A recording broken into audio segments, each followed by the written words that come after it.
Berhentilah sekarang. Jangan melanjutkan mendengarkan atau menonton cerita horor ini jika kamu pengecut. Tapi jika kamu tetap melanjutkan, maka kamu telah membuat perjanjian dengan sesuatu yang sedang membacakan setiap kata ini di belakang lehermu. Aku tidak bercanda. Coba rasakan. Apakah ada dingin aneh di tengkukmu sekarang?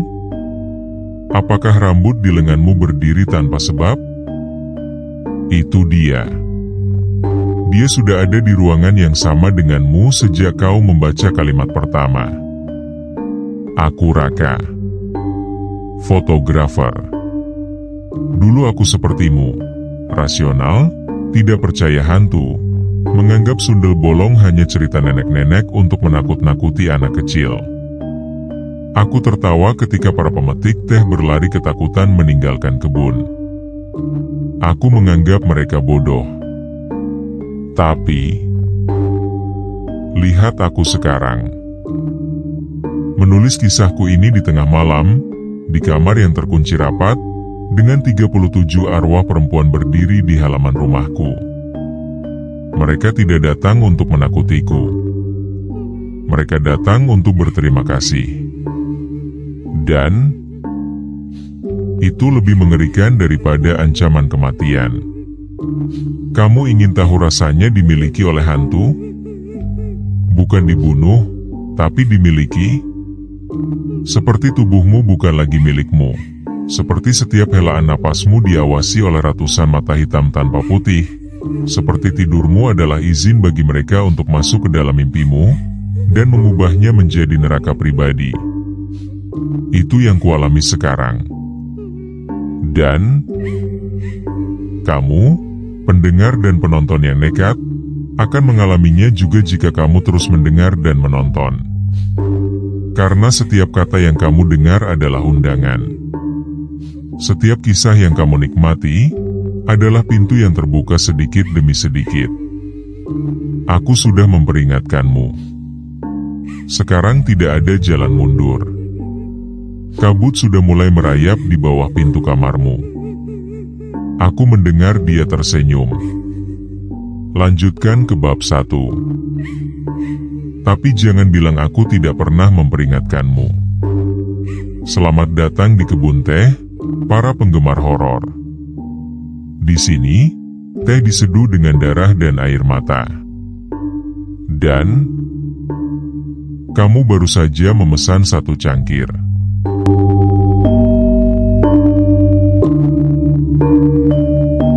Aroma teh basah menyambutku saat mobil berhenti di tepian perkebunan. Aku, Raka Pradipta, adalah fotografer lepas yang sudah 5 tahun berburu gambar eksklusif. Namun, atmosfer hari itu yang kurasakan sangat berbeda. Biasanya kabut turun pukul 5:30 sore, tapi kini baru pukul 3 dengan gerimis tipis sudah menggantung di lembah. Para pemetik teh bergegas meninggalkan ladang dengan langkah tergesa-gesa, keranjang bambu mereka berayun liar. "Mas, lebih baik pulang," seru seorang nenek bertudung lusuh. Matanya menyipit menatap puncak bukit di timur. Dia sudah keluar lebih awal hari ini. Aku mengerutkan kening. "Siapa, Nek?" Nenek itu tidak menjawab.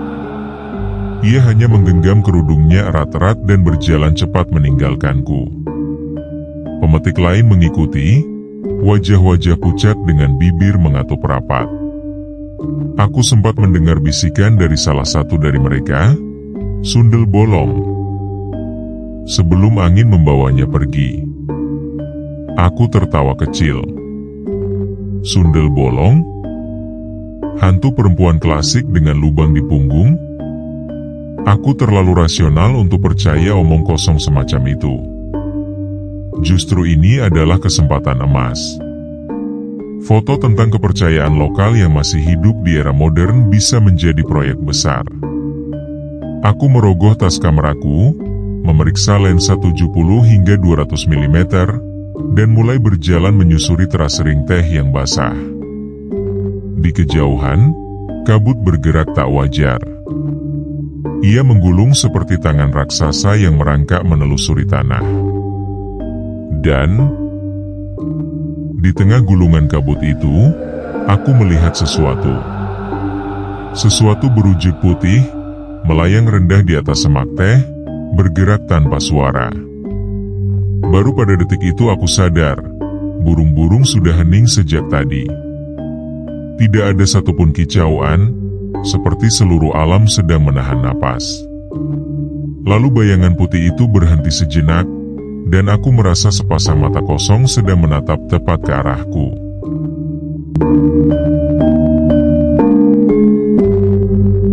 Kakiku terpaku di tanah basah. Rasionalitas yang tadi ku pegang erat mulai retak. Bayangan putih itu bergerak. Bukan berjalan, melayang. Melewati barisan pohon teh tanpa menggerakkan satu helai daun pun. Aku mengangkat kamera, memeriksa hasil bidikan. Layar LCD menunjukkan kabut, tidak lebih. Tapi mataku sendiri melihat siluet feminin dengan rambut panjang menjuntai. Aku mengikuti. Jaraknya sekitar 100 meter. Aku tahu ini bodoh, tapi rasa penasaran telah meracuni logikaku. Setiap 3 langkah, aku mendengar suara seperti kain basah terseret di tanah, meskipun tidak ada apapun di sekitarku. Suhu tiba-tiba turun drastis, napasku berubah menjadi uap putih meski baru sore hari. Di ujung lembah, tebing curam dibatasi bongkahan batu granit seukuran meja makan. Di sanalah bayangan putih itu berhenti. Kini aku bisa melihat lebih jelas. Seorang perempuan duduk di atas batu, membelakangiku, menghadap matahari yang mulai tenggelam di balik bukit barisan. Rambutnya hitam pekat, panjang sampai pinggang. Gaun putihnya tampak basah di bagian bawah. Aku bersembunyi di balik pohon teh rimbun, mengatur kamera. Cahaya keemasan sunset menciptakan kontras sempurna. Aku memasang lensa telefoto, mengatur ISO rendah, aperture f/2.8 untuk kedalaman bidang yang dramatis. Ini adalah foto yang akan mengubah karierku. Tapi, saat jariku menyentuh tombol rana, angin bertiup kencang, memutar tubuh perempuan itu perlahan. Wajahnya belum kulihat. Namun yang pertama kali menyadarkanku, bahwa ada yang sangat salah adalah punggungnya. Gaun putihnya di punggung itu sobek, memperlihatkan sebuah lubang hitam bergerak-gerak, seperti mulut yang menganga. Daging di sekitarnya berdenyut. Sesuatu di dalam lubang itu bergerak. Seperti belatung, atau jari-jari tangan yang mencoba keluar. Aku tidak bisa lagi membohongi diriku sendiri. Sundel bolong itu nyata, dan ia baru saja menghadap ke arahku.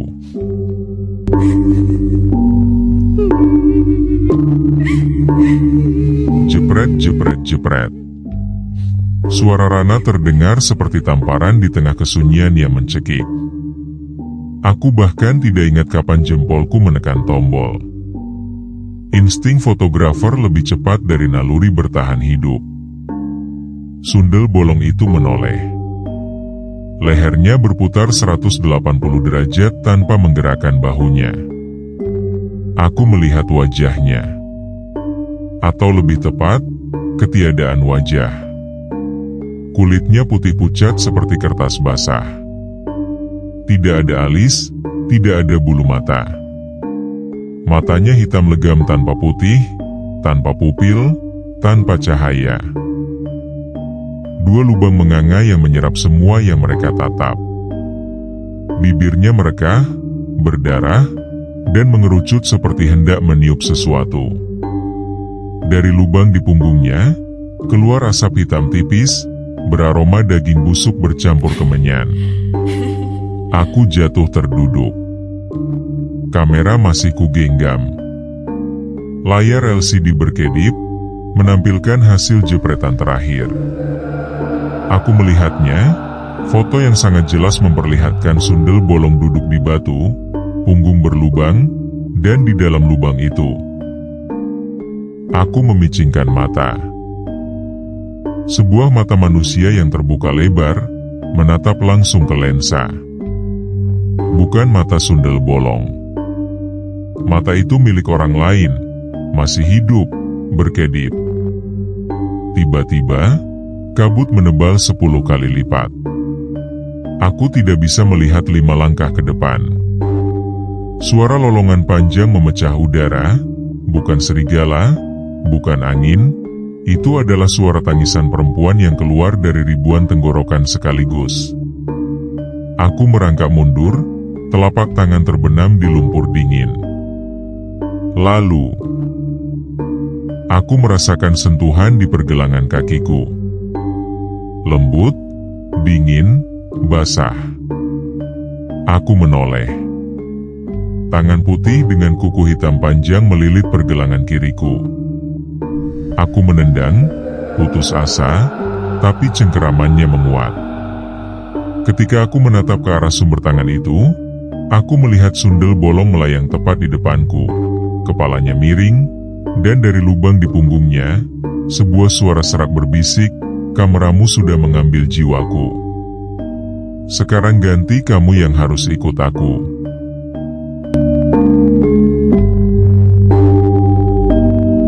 Aku tidak tahu bagaimana aku bisa melepaskan diri. Yang kuingat hanyalah tendangan liar yang mengenai sesuatu yang padat, lalu cengkeraman itu menghilang. Aku berlari. Aku berlari melewati barisan pohon teh yang tiba-tiba terasa seperti labirin. Daun-daun teh yang biasanya lembut kini menyabet wajahku seperti silet kecil. Kabut mengikuti, selalu selangkah di belakang. Jam tanganku menunjukkan pukul 17.43. Tapi langit sudah gelap total, lebih gelap dari malam paling pekat sekalipun. Lampu kilat kameraku kucoba nyalakan untuk menerangi jalan. Setiap kilatan putih memperlihatkan pemandangan yang membuat jantungku berhenti. Di setiap sudut, di sela-sela pohon, berdiri sosok-sosok sundel bolong yang melayang di atas rimbunan daun teh. Bukan satu, tapi puluhan. Mungkin ratusan. Mereka semua menghadap ke arah yang sama. Ke arahku. Aku tersandung akar pohon dan jatuh ke selokan dangkal. Airnya dingin dan berlumpur. Di sini aku berusaha mengendalikan pernapasan, mencoba berpikir jernih. Aku ingat sebuah artikel tentang sundel bolong. Konon mereka adalah perempuan yang mati saat hamil di luar nikah, dikutuk menjadi siluman dengan lubang di punggung. Lubang itu adalah rahim mereka yang terbuka, tempat janin terus menangis dan menarik energi kehidupan orang yang melihatnya. Tapi kenapa ada banyak? Kenapa mereka semua ada di sini? Aku mendengar langkah kaki. Bukan langkah biasa. Langkah yang sangat pelan, diikuti suara tetesan air. Aku mengintip dari balik selokan. Sundel bolong yang pertama tadi melayang menuju ke arah barat, diikuti oleh yang lain seperti prosesi pemakaman. Mereka menuju ke sebuah bangunan kecil di kejauhan, sebuah gardu pandang tua yang sudah lama ditinggalkan. Di atap gardu itu, sesuatu bersinar merah dalam gelap.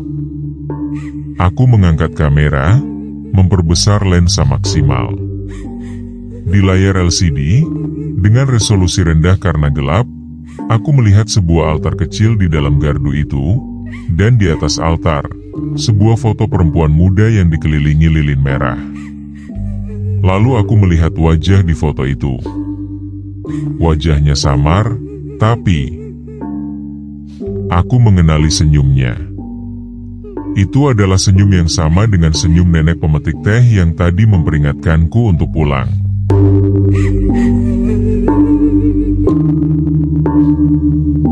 Aku merangkak keluar dari selokan. Seluruh tubuhku menggigil. Bukan hanya karena dingin. Kepalaku dipenuhi pertanyaan. Nenek itu? Apa hubungannya dengan gerombolan sundel bolong?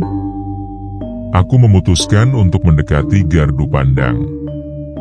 Langkahku pelan, aku memanfaatkan setiap pepohonan sebagai tempat berlindung.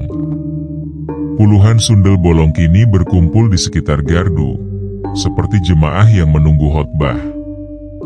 Mereka diam, tidak bergerak, hanya berdiri melayang beberapa sentimeter di atas tanah.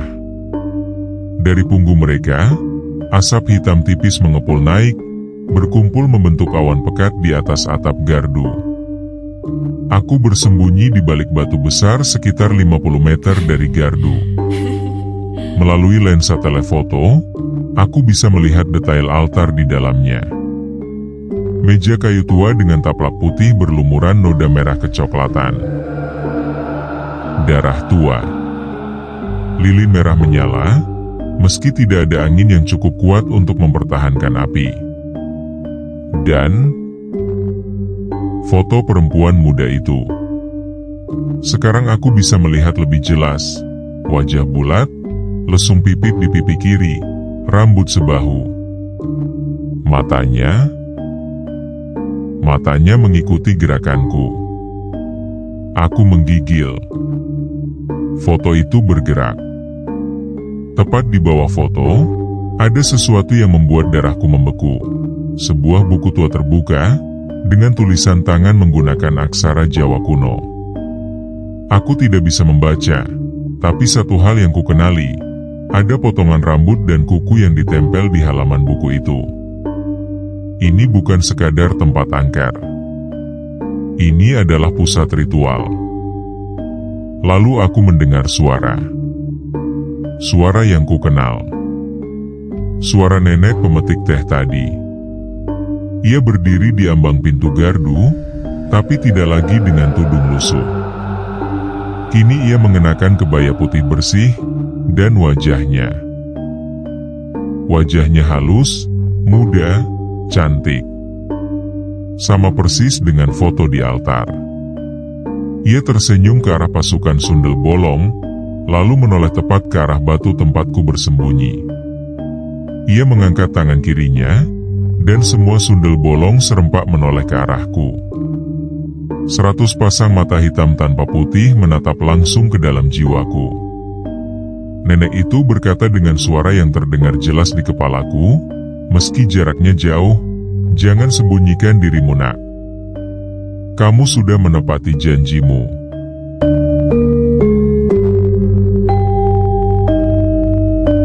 Kakiku lemas. Aku tidak bisa lari. Bukan karena lumpuh, tapi karena sesuatu yang lebih mengerikan. Aku mulai mengingat. Kenangan yang terkubur perlahan muncul, seperti mayat naik ke permukaan air. Aku kenal tempat ini. Aku pernah ke sini 10 tahun lalu. Saat itu aku masih mahasiswa fotografi, ikut teman yang sedang penelitian tentang ritual rakyat. Kami bertemu dengan seorang dukun tua di pinggir hutan ini. Dukun itu, nenek yang tadi kulihat, memintaku memotret sebuah prosesi. Katanya untuk dokumentasi. Aku memotret seorang perempuan muda duduk di batu yang sama, persis di batu tempat sundel bolong itu duduk. Perempuan itu tersenyum padaku, lalu dukun itu menggorok lehernya. Darahnya menyembur, dan aku tidak melakukan apa-apa. Aku hanya terus memotret. Itu untuk seni, kata dukun itu setelahnya. Jiwanya akan abadi dalam setiap jepretanmu. Aku pingsan saat itu. Dan ketika bangun, aku tidak ingat apapun. Memoriku telah dihapus. Atau aku sendiri yang memilih untuk melupakan. Foto-foto itu kujual ke kolektor gelap, hasilnya kugunakan untuk memulai karierku. 10 tahun aku hidup dengan kesuksesan, di atas mayat perempuan tak dikenal. Sekarang ingatan itu kembali utuh, menyiksa setiap sel sarafku. Perempuan yang difoto 10 tahun lalu adalah anak dari pemilik perkebunan ini. Ia hamil di luar nikah dengan seorang pekerja kebun. Dukun itu memanfaatkannya untuk ritual memanggil sundel bolong. Bukan mengusir, tapi membuat mereka. Setiap perempuan yang mati dengan perut berisi janin di wilayah ini, jiwanya dipanen oleh dukun tua itu melalui altar di gardu pandang. Rambut dan kuku di buku ritual adalah bukti dari puluhan korban sebelumnya. Dan aku adalah kuncinya. Kamera yang kugunakan untuk memotret ritual pertama telah mengandung kutukan. Setiap kali aku memotret sesuatu yang mengerikan, aku tanpa sadar mengirimkan jiwa-jiwa itu ke alam lain. Dan malam ini, dengan memotret sundel bolong, aku baru saja menyelesaikan ritual terakhir yang membuat dukun itu menuai semua jiwa sekaligus. Nenek itu mendekat, wajah mudanya bersinar riang. Terima kasih atas bantuanmu, Nak. 100 tahun aku menunggu fotografer yang tepat. Dan sekarang, semua sundel bolong di Jawa Barat akan berkumpul di sini. Siap kukirim ke dunia kalian.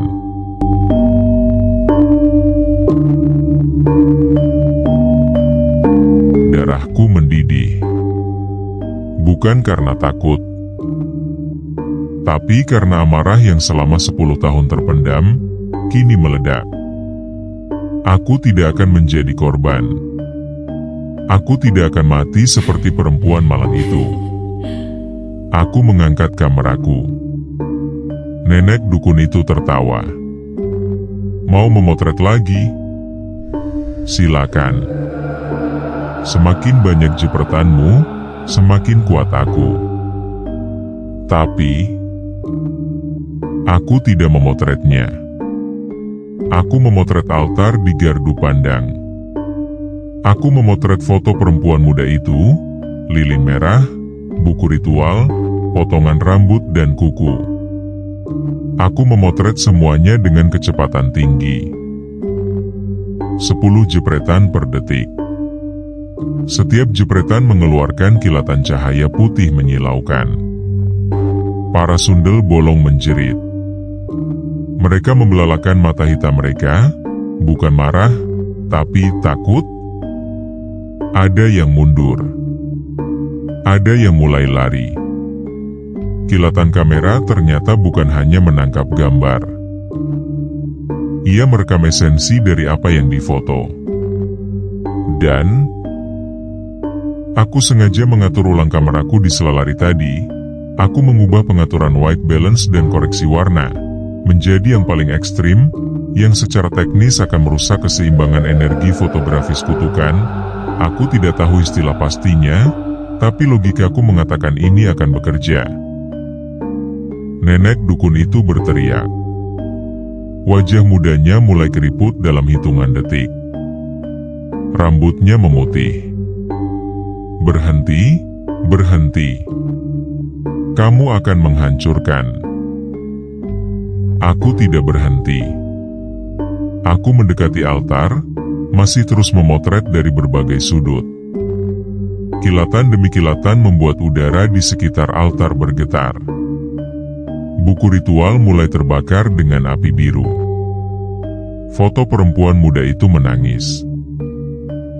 Benar-benar menangis, air mata asli mengalir dari mata di kertas foto. Lalu, foto itu tersenyum padaku, seperti mengucapkan terima kasih. Para sundel bolong berteriak bersama, suara mereka memecah kaca gardu pandang. Lalu satu persatu menghilang, bukan melayang pergi, tapi meledak menjadi kabut tipis yang tersedot kembali ke lubang di punggung mereka, lalu lenyap. Nenek dukun itu jatuh berlutut. Tubuhnya menyusut, menjadi kerangka dibungkus kulit. Kutukan ini tidak akan berakhir, bisiknya serak. Aku akan kembali. Aku sudah kembali 100 kali. Aku menatap matanya yang terakhir, lalu aku menjawab, Kalau begitu aku akan memotretmu setiap kali.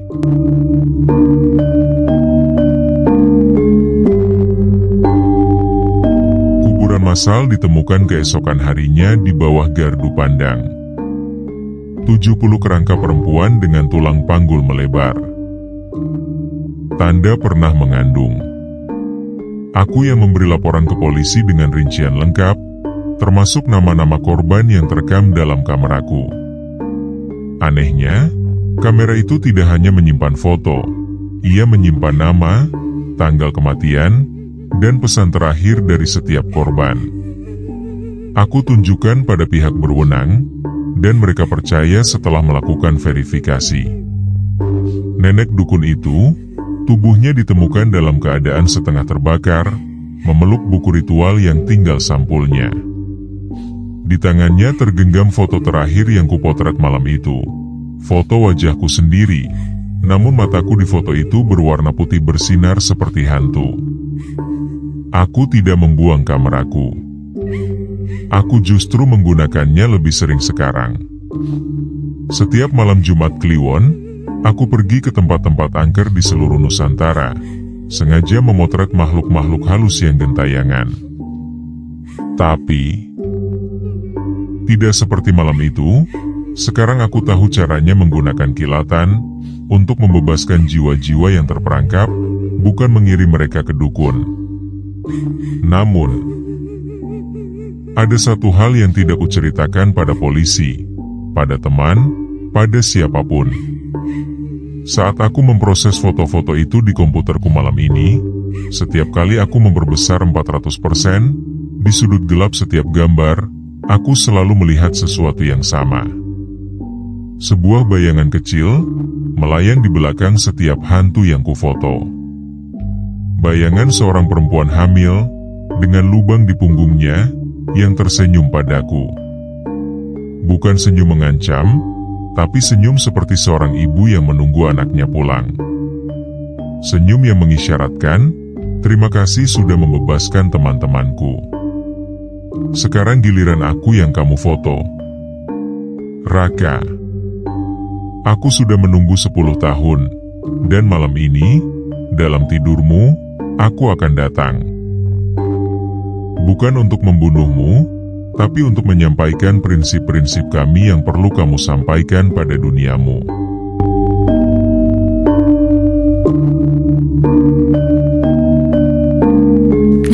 Aku menulis pengalaman horor ini dari kamarku, pukul 2.47 dini hari, tepat 3 minggu setelah malam paling mengerikan dalam hidupku. Di luar jendela, bulan purnama tersembunyi di balik kabut tebal yang tidak wajar. Kabut itu bergerak seperti bernyawa, menggulung dan membentang, menguar bau tanah basah bercampur anyir darah samar. Angin dingin menusuk pori-pori, tapi daun-daun di halaman rumahku tidak bergerak sama sekali. Burung hantu pun diam. Alam sedang menahan napas, seolah tahu bahwa sesuatu yang sangat besar akan terjadi. Aku sehat secara fisik, tapi jiwaku telah diubah selamanya. Malam itu, saat aku hendak tidur, jendela kamarku terbuka sendiri. Kabut putih masuk, bukan seperti kabut biasa. Ia bergerak seperti ada yang berjalan di dalamnya. Dan kemudian mereka muncul. Satu persatu, puluhan sosok perempuan dengan gaun putih basah, rambutnya hitam panjang menjuntai, dan lubang hitam di punggung yang berdenyut pelan. Aku membeku. Tapi kali ini, tidak ada rasa ingin lari. Yang pertama adalah perempuan yang duduk di atas batu itu. Ia melayang mendekat, wajah pucatnya kini tidak lagi menakutkan. Matanya yang hitam lega mengeluarkan air mata. Bukan darah, bukan nanah, tapi air mata jernih. Ia menunduk hormat. Di belakangnya, 69 sundel bolong lainnya melakukan hal yang sama. Terima kasih Raka, bisiknya, suara itu langsung masuk ke kepalaku tanpa melalui telinga. Kau telah membebaskan kami dari kutukan dukun wanita itu. Selama puluhan tahun, jiwa kami terperangkap, tidak bisa pergi, tidak bisa hidup, tidak bisa mati. Tapi jepretan terakhirmu menghancurkan altar dan buku ritual. Sekarang kami bebas. Kami bukan lagi korban. Kami adalah penjaga. Aku menelan ludah. Penjaga? Penjaga apa? Perempuan itu tersenyum. Senyum yang pertama kali kulihat dari wajahnya yang dulu mengerikan. Penjaga keadilan.